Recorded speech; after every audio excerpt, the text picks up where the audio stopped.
port this to the Switch, please.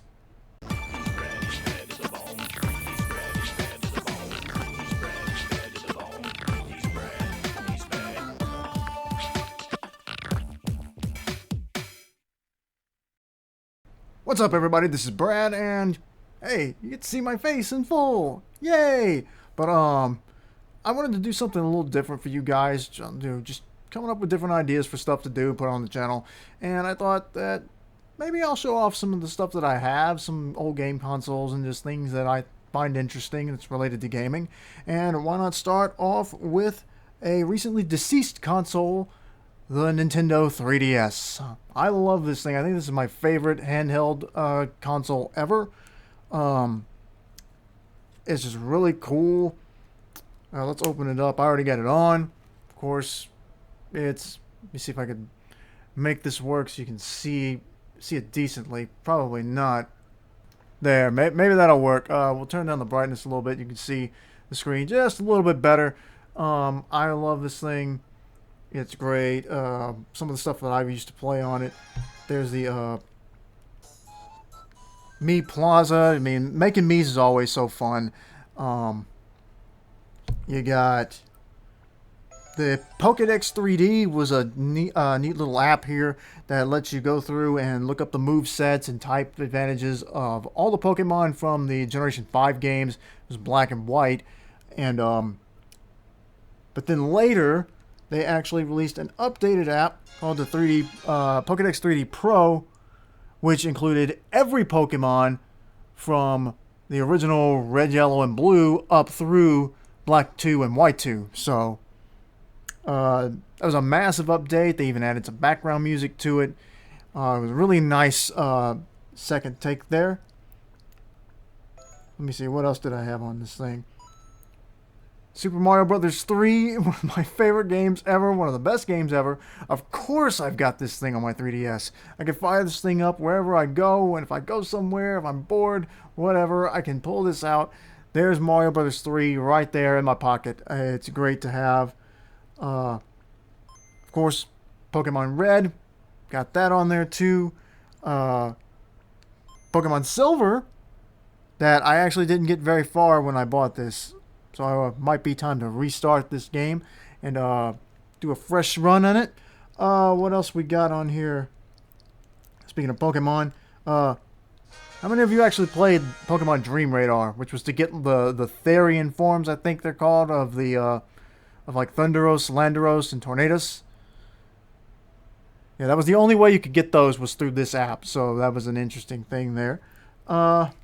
I never really did too much with the AR cards. That I think some came with it. You could get like Mario doing a pose, Samus, Link. You know, there wasn't a whole lot to do with those, but they were kind of cool. Face Raiders, Jesus. Oh yeah, that's an old picture of me still on there, and oh geez, you should have seen the face that I just made. Of course, you got Pokemon Bank, which is supposed to be free now because 3DS Shop is dead. And the Poke Transporter that you can only get if you paid for Pokemon Bank. So luckily I have both of those. But that's pretty much all I did. I did play through the special demo of Sun and Moon. But anyway, I love this thing so much. I mean, I know it had a nice long life, and I'm just sad to see it go. But we'll shut that down. I'll show you a couple of games that I love to play on it. This was primarily for me a Pokemon and Nintendo thing. And speaking of, let's just pick a few here. I actually did really enjoy playing around with RPG Maker Fez, or however you pronounce that.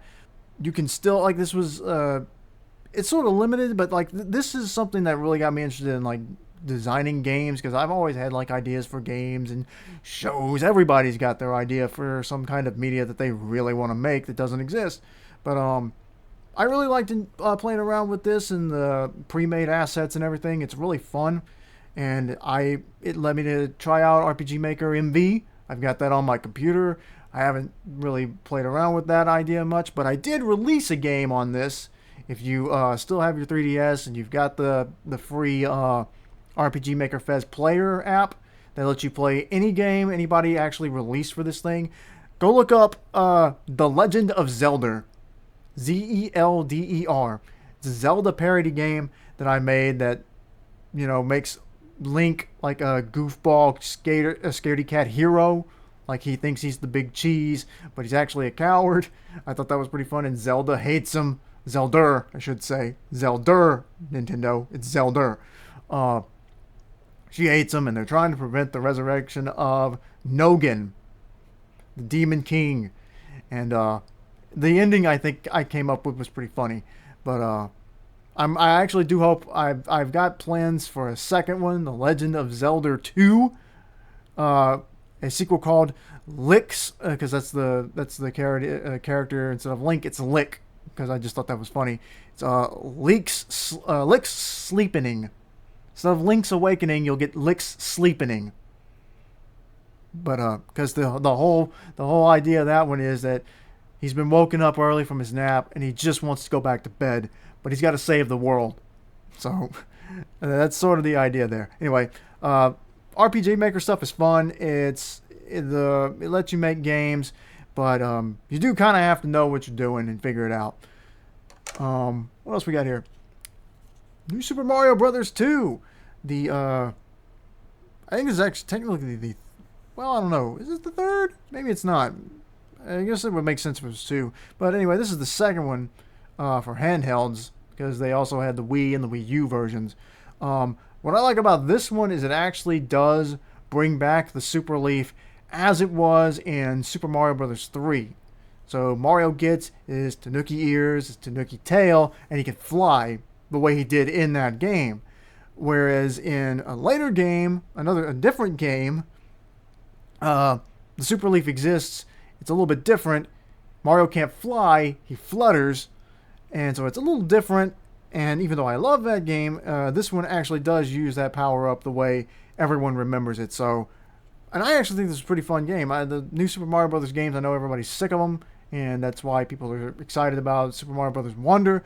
But I still think these are perfectly fine games. Nothing wrong with them.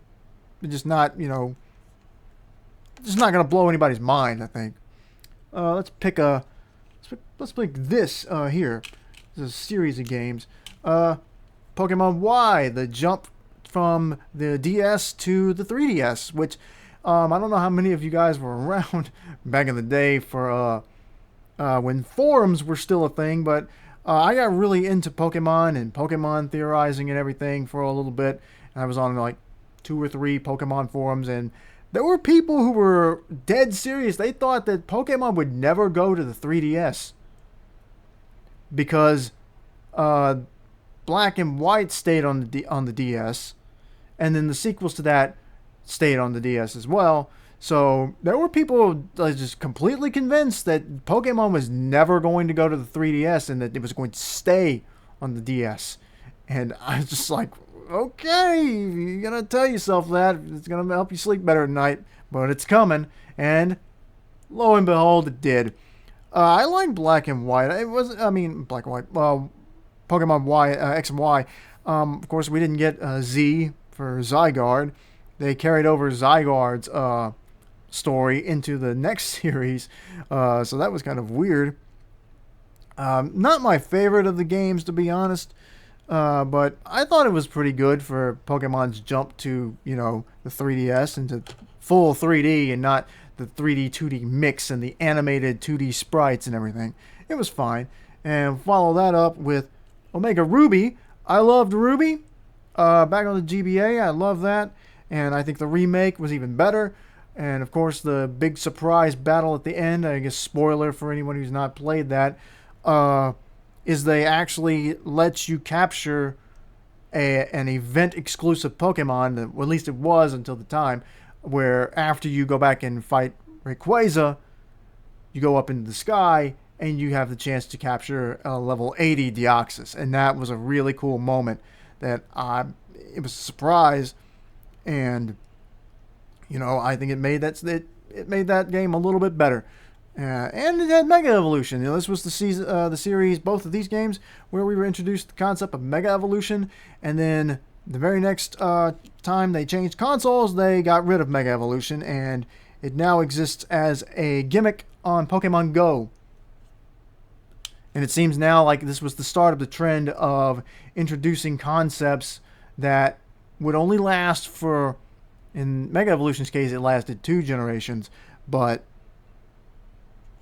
I don't know. I think that they should have kept Mega Evolution and then just tried to I don't know, but I missed Mega Evolution. I liked it. It kind of sucks now because the way the games work nowadays on the Switch is that once one gimmick's done, they move on to the next, and you just gotta forget about that other one.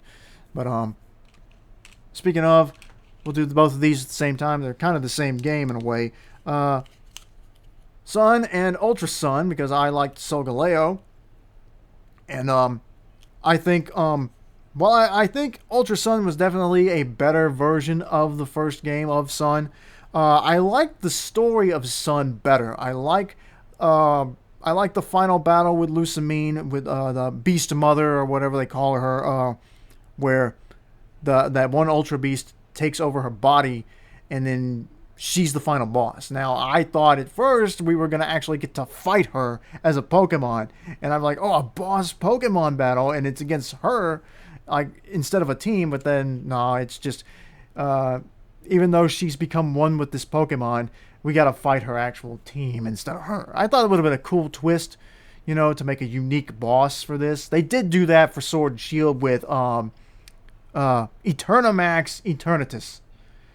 That's a Pokemon you can't capture. You can't Eternamax it. It does appear when you use its signature move, but it's not the same.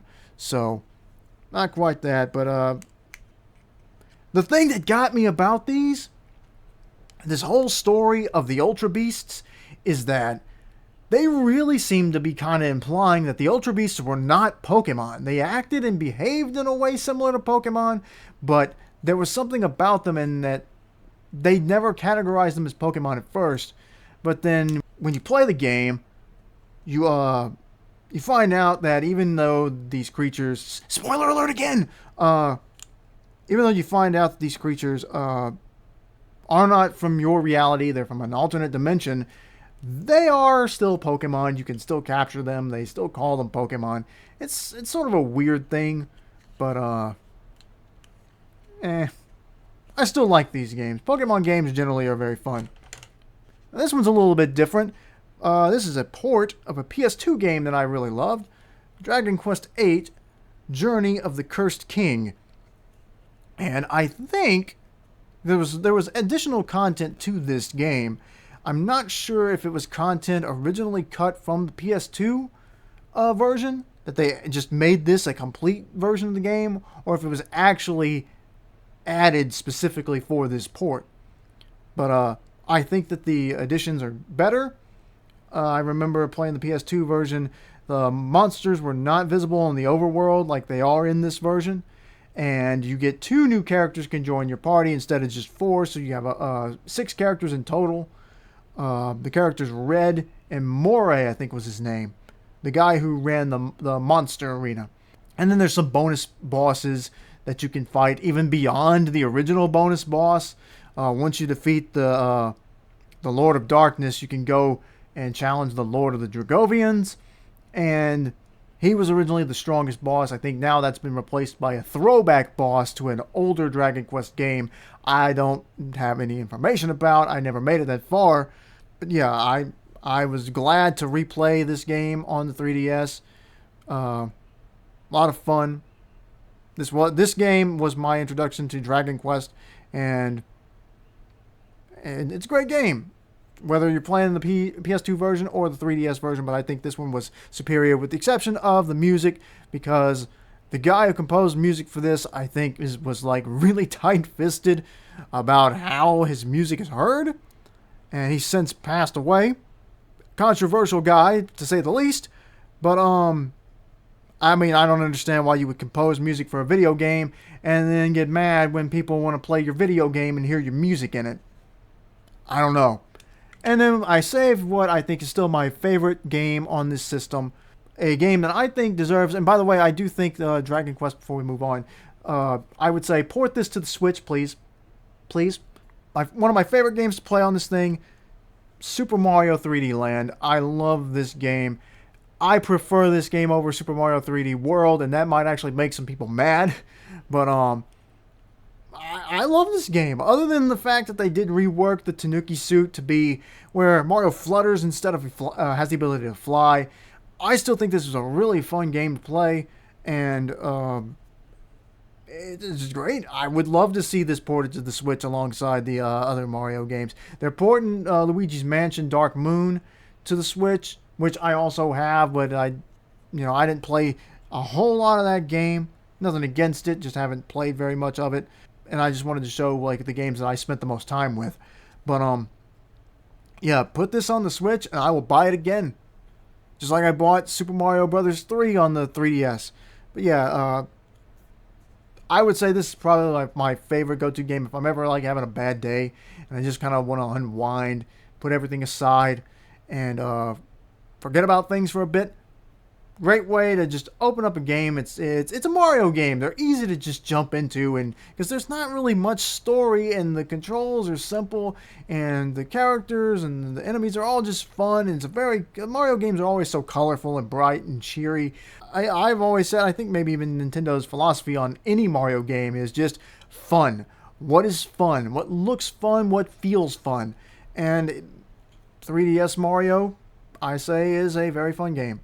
So that's all I got for you guys for the 3DS, and I'll try to show you guys off more stuff that I think you guys might find interesting. What were your favorite 3DS games? Are you sad to see the 3DS die with the Wii U? It sucks. And the funny thing is that as it stands right now, no Pokemon games can be purchased. None of the original 7 generations of Pokemon games are available legally to buy anymore, except like if you go into like a GameStop and you see them, used, because I don't think they even carry new 3DS stuff anymore. Most of those cabinets and stuff have been regulated to the like used or very cheap. So like, yeah, these games can't buy them legally anymore. The Game Boy games, Game Boy Advance games, DS games, all that stuff that you could have bought on the 3DS shop, can't get them anymore. All you can get is Shield and Sword, anything on the Switch.